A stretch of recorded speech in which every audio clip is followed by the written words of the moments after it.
Bro ஒரு காயினை மேல தூக்கி போட்டு அது கீழே வர்றதுக்குள்ள அதே கையில கிளாப் பண்ணிட்டு திரும்ப அதே கையால கேட்ச் பிடிக்கணும். அப்படி 5 டைம் பண்ணலன்னா திரும்ப ரிப்பீட்டடா பண்ணணும். எத்தனை செகண்ட்குள்ளன்னு பண்றீங்கன்னு பார்க்கலாம். சொல்லிட்டீங்க, செஞ்சிடலாமா? காயின் எடுத்துட்டாச்சு. எப்படி பண்ண தெரியலையே. 1 2 3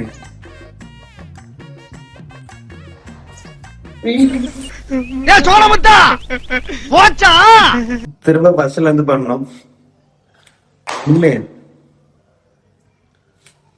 2 3